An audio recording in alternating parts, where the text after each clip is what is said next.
Hello and welcome to Beyond the To-Do List. This is the show where we talk to the people behind the productivity. I'm your host, Eric Fisher. This week, I get to welcome back a friend of mine for his third appearance on this show, Dave Delaney. We're going to be talking about networking productivity online and offline. So if you struggle with that, like I do, as you'll hear in this episode, we've got some great tips and tricks and ways for you to get more out of or more intentionally start doing actual networking with online tools as well as offline tips and tricks. In fact, Dave was so generous that he decided to offer something up for the audience. Dave just started something really cool. It's a networking community called Networking for Nice People. You're going to hear us talk about that a little bit in the episode. But essentially, it's a $30 a month exclusive networking club that Dave is putting on, and Dave does everything well when it comes to networking. He decided he would offer listeners of this episode and this podcast a $10 a month discount that they could lock in moving forward using the code TODO. This code is good for the next 4 weeks from the release of this episode, which is February 7th. So, for the next month, you can get into Networking for Nice People from Dave Delaney, network with awesome people, and you can lock in a $10 a month discount moving forward. To take advantage of this, go to networkingfornicepeople.com and use the discount code TODO. I want to say thank you again to Dave for that generosity, as well as for this great conversation. Enjoy. This week, it is my privilege to welcome back for the third time, Dave Delaney. Welcome back, Dave. Well, thank you for having me back. Third time's the charm. Yes, it is. Well, I mean, the first time was good. The second time was good too. So, I mean, we heard good things both times. You know, first time you came in and you talked all about networking because that's your shtick, you know. And then the second time you went into deep productivity mode with like how to get work done when you're working from home, which is one, don't work at your couch. You talked about your killer calendar, which I think is awesome. Yes. And so this time, Let's kick it off with you being the psychologist, and I'll lay down on the couch and give you my networking problem, and let's see if you can help me start networking productivity-wise or productively. That's the better word. Okay, I like this. So we'll start off this way. I, like a lot of people out there, are an introvert. Now, I am an introvert, and for me, technology helps me network better or even at all. I mean, it's not that I'm like shy. Again, there's that whole thing where introvert extrovert equals shy versus outgoing, and that's not a proper SAT question equivalent. Those things aren't linked together. Like, so in other words, introvert is not shy. It's just how you recharge. I get charged up by being by myself. That said, you can hear me. I'm excited to talk to you right now. And again, I'm an introvert. I don't know. What are you? Are you an introvert or an extrovert? I think you're an introvert. It's a really good question, actually. I'm not really even positive. Like, I definitely am an extrovert around people when I'm in more control. So I've had a lot of networking events over the years and conferences that I've co-founded and things like that. So when I'm sort of in, or I do a lot of public speaking. And so when I speak, I'm sort of the center of attention after that. So I have people coming to me and it's easier, of course. Mm-hmm. But I am sort of introverted too. I like the quiet. I like quiet times. I like silence so I can focus on work. And so I would say I lean more extrovert. I'm definitely a people person. I love. Well, yeah. And I know regardless, introvert, extrovert. Yeah, you definitely are. My question is though, do you feel like, say you've spoken and then you've mingled with people after because you've spoken, how long can you last before you're starting to feel like, okay, I need to walk away for a minute and like recharge or get a drink and not be with people? Oh, yeah, that definitely happens. But I think that happens regardless of whether you're an introvert or extrovert. Oh, I mean, I really think, true. You have just, if you've given it all you got to speak, and that's what I do. I love speaking. When I'm on stage and I'm speaking, I'm high energy, I'm using a lot of humor, and I'm bouncing all over the place, and I'm having fun. And so, but it's like if you do acting, it's exhausting at the end of it. And then talking to people, you still have that energy, that buzz, but it gets to the point afterwards where you just need to rest because you've been talking nonstop for an hour or two or three, depending on how long the after party goes. So yeah, it gets to the point where you're just exhausted and you just need to take a break and have some quiet, both for your own voice and then also just for your own sanity, I think. Yeah. So you know what? I have never thought about that way, but I think that's actually true for both introverts and extroverts. I think it's really just a matter of how long you can be face to face with people and interacting and enjoying them. And again, extroverts are going to get recharged by being around those people. So I guess they can last a lot longer. It's almost like they are a rechargeable battery. Yeah. While they're interacting. So yeah, no, I can see that for sure. So, but okay. So to get back to my problem, why I'm here, Doc, is that I struggle with networking, especially when feeling like you're in, overload mode. And what I mean by that is, say you've got a day job and you've got a family and you also have like this side thing like I do with this podcast.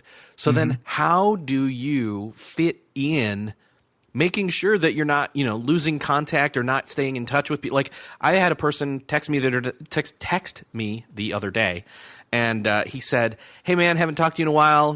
Was thinking about you. Hope things are going well." And I'm like, dang it. I feel guilty for not keeping in contact. And it's right. On me, but it's also on them. But still, like, especially when you want to be proactive and be outgoing to the fact of, like, looking at people's stuff that they're doing online and commenting. I mean, or even through email or phone calls, whatever. We got all these different channels. I feel like it's overwhelmed when it comes to networking. And so I kind of shut down, especially when I already feel like I've got so much other stuff to do. What do you say to that? Well, first of all, tell me about your mother. No, I'm just kidding. Well done. You were on the couch, so I figured. No, and that's a legitimate concern because I suffer from it too. And it's part of the reason why I launched Networking for Nice People, which is a new community of people surrounded around the theme of networking, but doing it in a nice, good way, as opposed to like those horrible events where you need to shower afterwards or, where you're just like, I feel so dirty. That was horrible. People whipping business cards at you and such. And the theme of February is nurturing relationships, like how to nurture the relationships that you have. January, the theme was, how to meet new people. And meet the right people for whatever reason you need, those types of people that you need to meet. So February is sort of around the idea of nurturing these relationships. And I suffer from it too, because I'm like you, like I have a lot of friends, a lot of relationships with people that it's impossible to check in with everybody every day, because then you would get nothing done as far as work. Right. And, our families need to eat, and so do we. So I use a CRM. I use Contactually. That's a CRM I like. And what I do is, using this, I can track how often I need to check in with people. I can track when I last checked in with folks. And that helps, even as simply as allocating a little bit of time each day to follow up and check in with people. Like, even if it's 30 minutes, 12 o'clock lunchtime, 12:30, let's spend 30 minutes just doing this. And going through your Twitter direct messages, going through your Facebook private messages, going through Instagram messages, Snapchat, through your inbox, or better yet, your sent folder of the emails that you've sent, and follow up with folks who you haven't heard from in a while. That's one way to do it. And just allocating some time to doing that. If you're using a CRM, as I said, it can help you keep track of how frequent you're following up with people. Another thing I like to do, I subscribe to feeds of a lot of popular blogs, or not popular, but a lot of blogs that I like, and a lot of people that I like. So I keep an eye on what they're doing, and I'll check in from time to time, read their blogs, leave a comment. But it's really about allocating some time in a day to doing this, so that you're not going to proactively doing it all day. Okay. So what I hear you saying is that we need to start maybe prioritizing blocking out that time and saying, and even if it was only for 5 minutes, but you knew it was that 5 minutes at that same time, or even if it's a different time, but maybe if you could knock out 5 minutes daily and you knew right where to go, like source wise, like say you subscribe to 10, 20, maybe that's overkill, but 10 to 20 or however many RSS feeds of blogs or podcasts, just to check in and see what people are putting out and see if it's worth commenting on / sharing, etc. Even just that bare, maybe deciding what's your bare minimum, I guess. Right. One example, like one thing I do because sometimes if it's somebody you haven't talked to in a long time and they're not in your feeds and they're not, maybe they don't have a blog or whatever the case may be. And for whatever reason, their content or they're not appearing as often as you'd like in your feeds or on social media and so on. I know I mentioned networking for nice people, but I created a newsletter there. It's free. And I have a Monday tip and a Friday tip on networking. They're like simple tips and they're about social or in person. And one of those tips I just wrote was something I do where I use Gmail, but you can do this with whatever email service you have. You can search for messages sent through like before a certain date and after a certain date. And so I will look back at the conferences I attended in a year because I speak at a fair amount of conferences. And so I'll look back at the conferences I attended and pick one. And then I always follow up with the people I meet. This is extremely important in networking, of course. So I always follow up and say, hey, Eric, it was great to meet you at Social Media Marketing World, blah, blah, blah, blah, blah. And then what I would do is, maybe it's a year later or 6 months later, I would do a search in Gmail for messages sent just after that conference and like before the beginning of the next month or something.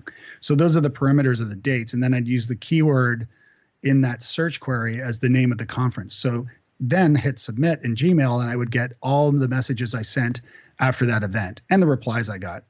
And those are people that I need to follow up with. And so I can write those people now and say, hey, I know it's been like 6 months. I can't believe time flies. Did you ever do that thing you said you're going to do? Or, just follow up with them and check in with them and see how they're doing. That's a pretty cool tip there. I hadn't thought about doing that. And the thing is that, those are those people where that's like you met them in person and then you contacted them through email after the conference. Yes. Hopefully the dialogue has continued, in other words. But sometimes it doesn't. I know. Sometimes it does fizzle out, and not because of your fault or the person's fault. It's just maybe you meet because you have a shared interest in something, but there's, you're a busy entrepreneur, the other person's a busy entrepreneur, or whatever the case may be. They're busy and you're busy, and it's not anyone's fault. It's just there's not a need at the time to immediately follow up with you. And so this method helps you follow up with these people that, you haven't talked to in a long time. Yeah. Well, even I have friends here locally that I hang out with face to face, and that gets hard. People are busy. I'm busy. They're busy.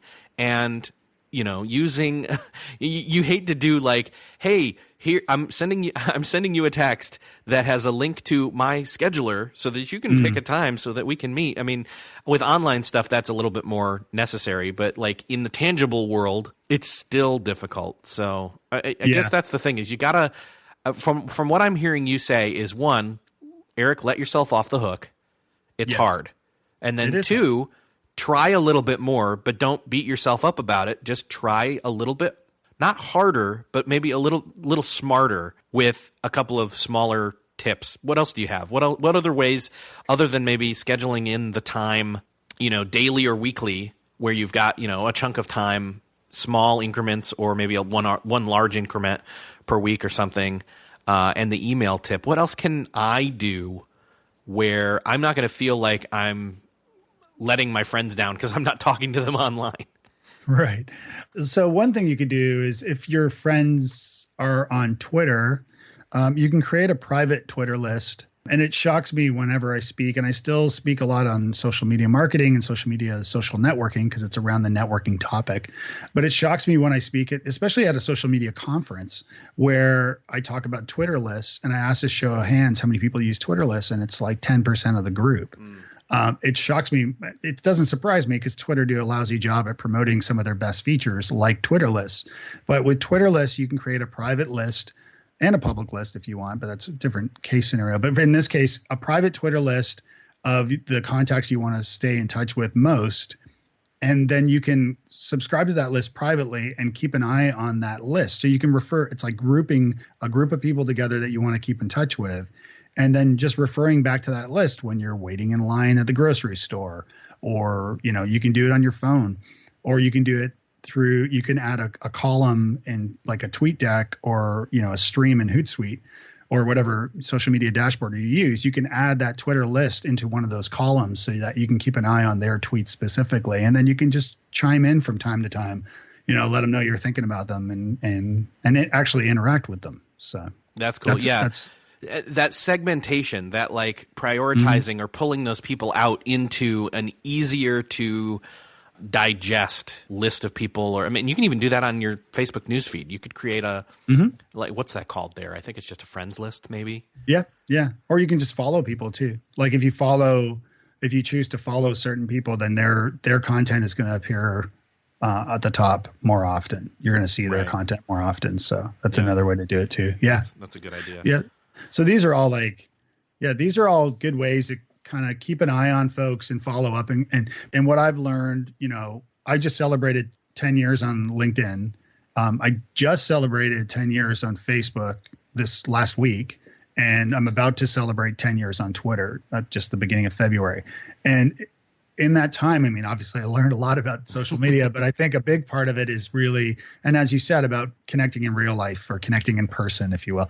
So it's a matter of, I think email is better. I think social is a good way to tap the shoulders and kind of let them know you're thinking about them.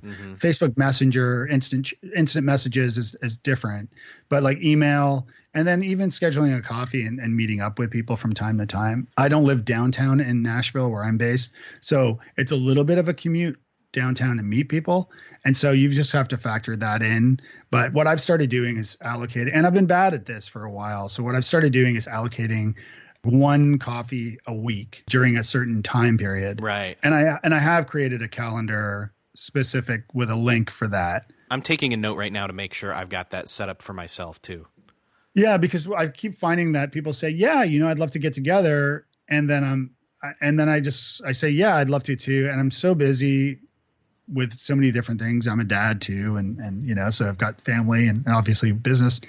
And then I'm traveling with speaking and things. So finding the time to do that. But I think it's so important to find the time to do that because relationships can only grow so much on social media. I think really, especially considering how social networks are getting, I'll air quotes, smarter in what content they show you.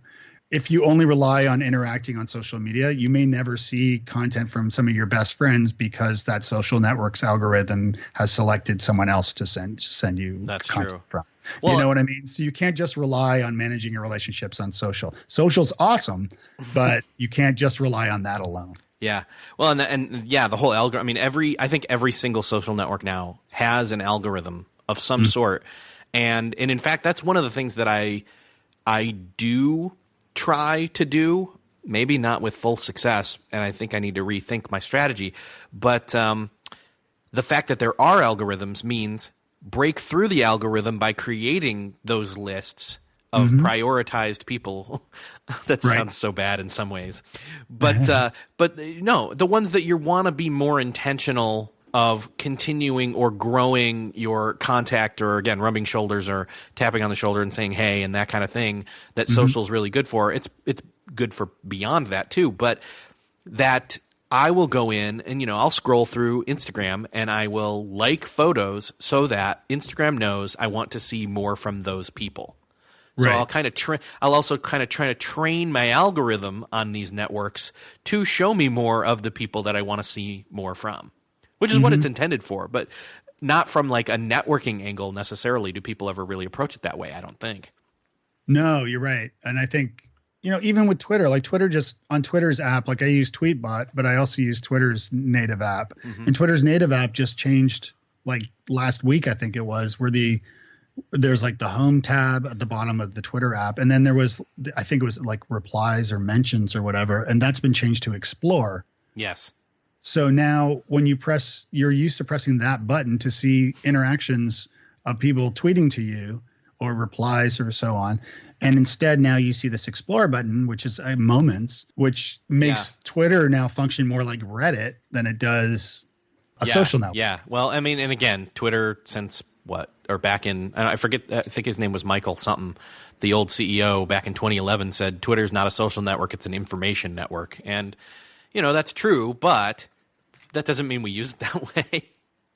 Right. But they've been trying to train us, Well, and Twitter it did start as a social network, and it still, I think, is a social network, although that functionality seems to be not as important as it is as the media that is being shared on it. It's trying to become a media company like Facebook. Right. But yeah.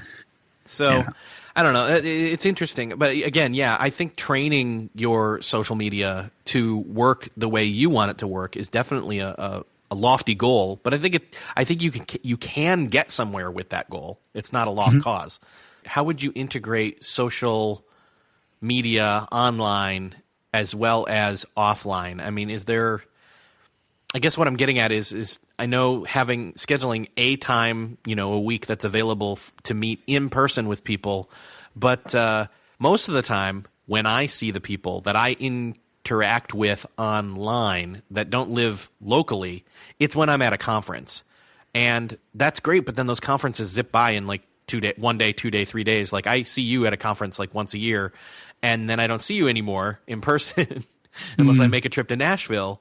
How often do you think it's worth, getting out to conferences that are farther away, or even some that are, 1 or 2 hour drive, that kind of thing? I'm a huge proponent of conferences. I love attending and seeing people and meeting new people, and even the buzz of a conference, a good conference. And I love that. Unfortunately, I don't get to nearly enough, but speaking hopefully gets me to more each year. I think it's important to get offline and to meet the people in person. I mean, I just wrote a blog post today on networking for nice people about how my book deal came to be. So I wrote my book, New Business Networking, like 3 years ago. What the blog post is about connecting the dots in your career and your business or in your life. I mean, so if you think of like a milestone you've reached. So a milestone to me is writing my book, right? And getting my book published. And so taking steps back, I realized I always knew the story of how the book came to be, because my book on networking came as a result of my networking. Because I was at a conference, and my publisher was working a sponsor table, and she looked dreadfully bored. Nobody was talking to the sponsors, and I was by myself at the moment, and I saw her looking really bored. So I went over and introduced myself and started chit-chatting. And then I did not go to pitch her on my book, because I never even thought of, I mean, I had the idea of this book, but I hadn't done anything with it. I don't even think I told my wife the idea. And she said, "What's your book?" And we started talking about it. And suddenly I explained this concept of this book about networking online and offline.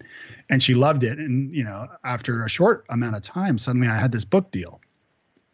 So my book deal came from networking at a conference. However, if I take a step back further and connect the dots further, it's all because of Jason Falls, who's an amazing guy. Right. And Jason and I first met at South by Southwest in 2007, I think it was, at this bar called the Ginger Man, which changed locations over the years. But we met there at a South by Southwest meetup. I didn't really know many people, and we met there and really hit it off and kept in touch online. Even though he lives, maybe 3 hours from me, we never really see each other in person. But then he had a conference in Nashville years later called Explore and invited me to come and speak. And that's where I met my publisher. So going to conferences and networking the right way and meeting new people and following up and keeping in touch, like Jason and I kept in touch via Twitter mainly, and through our blogs and sharing each other's content over the years.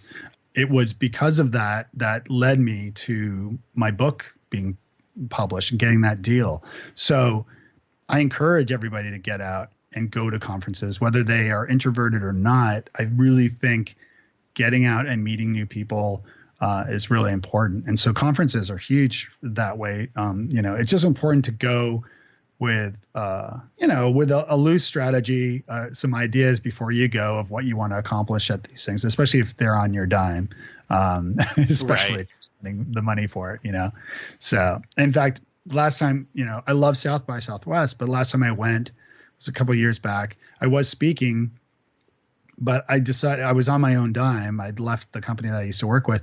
I decided, okay, I'm going to spend a week in Austin at South by Southwest, which is not cheap. And decide, if I don't close any new clients or get any new business as a result, then maybe I shouldn't go back. And so I haven't been back since then because I was on my own dime doing it, and it's expensive. So, but anyway, My point is to have a plan, go to conferences, meet new people, absolutely, and then keep in touch, follow up, because good things can happen from that. So I know you mentioned earlier your email trick about, searching for or one, sending those email replies or introductions, or maybe if the person that you connected with at the conference was as proactive as you intend to be, they've already sent you an email before you even get home, and you're answering stuff on the plane. In fact, that's actually one of the things I did when I attended NMX and a couple other conferences.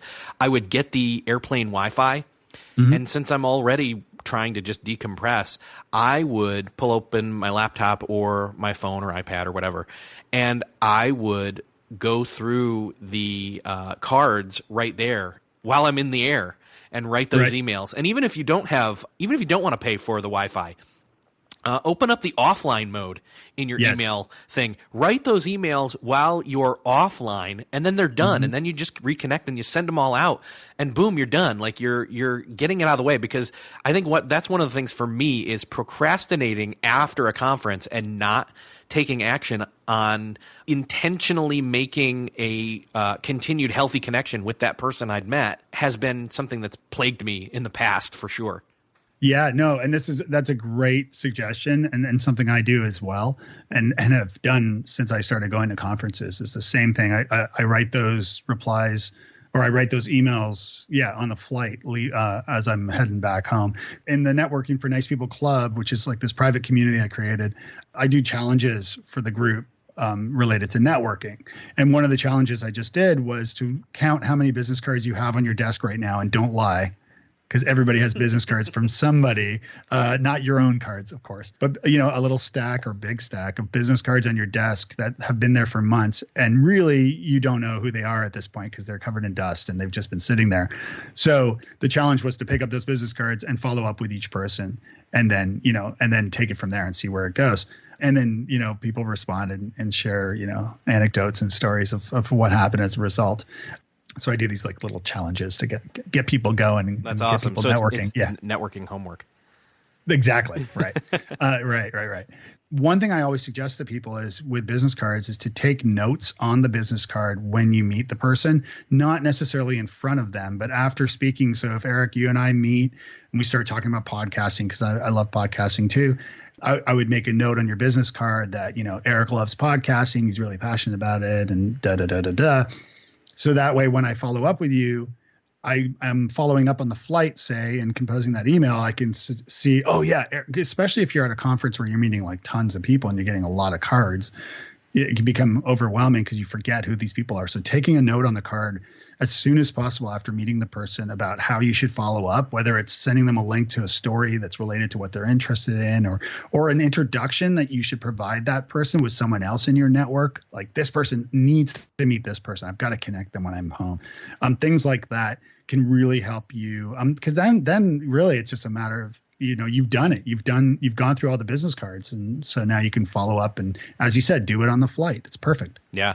One other cool tip then to add on top of that is if you have say you're in a circle and you just talk to 2-3 people, and then if you're an introvert, in my case, you walk away, you need to recharge for a few minutes before heading back in to the fray of talking with people, pull out your phone, open up Evernote, take a picture of those cards front and back, and then in each of those notes with those pictures, you write your notes there.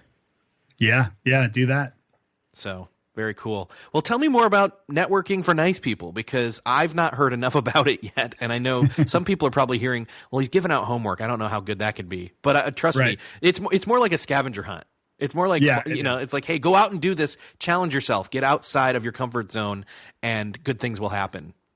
Right. Yeah. So I've done a lot of soul searching over the last year or so, and really found that everything that I'm most passionate about comes back to networking. And as I said before, like, I'm not into take type of networking. In fact, I have a manifesto at networkingfornicepeople.com that you can actually see or download if you want to share it. If you agree with it, hopefully you do. I've kept coming back to networking, whether it's online meeting people, whether it's offline meeting people, whether it's about communication, it's I think the tagline I have is it's about connection, collaboration, and community. And that's what I've always really been into. And so I created this community. It's not just a community, like there is a paid community, but there's also a blog and there's the free newsletter with networking tips each Monday and Friday. And so, but I wanted a place where people were willing to invest by joining and interacting. And I think it's launched at the beginning of January and it's been going really well. And it's cool because people help one another. I'm in there doing videos. I'll do a video when you sign up. You share, your biggest networking challenge, and then I pick one or two people a month, and I'll do a video, like a Facebook Live video in the group, addressing that person's biggest challenge. Because oftentimes those challenges are shared. I mean, no person has, no one person has one concern or one challenge. I mean, that challenge is shared among other people. So I address that challenge and try to provide a solution or some advice. And it's been going really well. I'm super excited about it. I'm 100% dedicated to it. It's, I'm posting in there multiple times, like at least 5 or 6 times a week. But as replies come and comments, I interact with everybody, and I'm trying to make it a really great, vibrant community of cool people. That's awesome. We need more of that. We need more. Well, one, we need more nice people. But two, there are some nice people out there, and you need to know how to meet them. So networking for nice people sounds like a great opportunity for that. Where can people find it again? Networkingfornicepeople.com. Oh, well, duh. That's a nice URL. Thank you very much. Thank you. Dave, it's been awesome talking with you again. I've got to make it down to Nashville again sometime soon. It's been way too long. It has. My home away from home. So I hope to see you soon. And where can people find you other than networkingfornicepeople.com? That's the best place, but you can reach me on Twitter at Dave Delaney. I'm Dave Delaney on LinkedIn, Dave Delaney on Facebook. I also have a personal blog as well at davedelaney.me, where I write more about sort of entrepreneurship, solopreneurship, some productivity stuff that you mentioned at the top of the conversation, and things like that. But most of my focus is at networkingfornicepeople.com. Cool.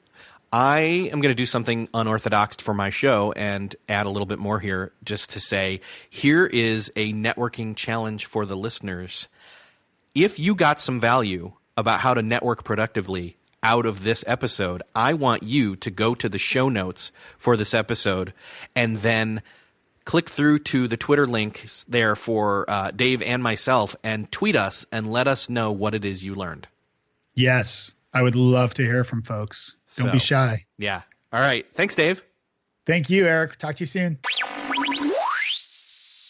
I really do hope you take me up on that networking challenge there that I just left for you. Go to the show notes for this episode at beyondthetodolist.com/163. There you'll find the link to my Twitter account as well as Dave's. Click through and let us know what you got out of this episode. We would love to hear from you. Also, don't forget the offer that Dave made to give you a $10 a month discount and lock that in moving forward if you decide to join Networking for Nice People. To take advantage of that, head on over to networkingfornicepeople.com and use the code TODO. That's TODO. Thanks again, Dave, for offering that. And thanks again, Dave, for having this conversation. I really do hope that you got something out of this and then it sparks a conversation and great ideas for you in terms of productively networking for your future. Thanks again for listening to this episode. I'm Eric Fisher, and I'll see you next episode.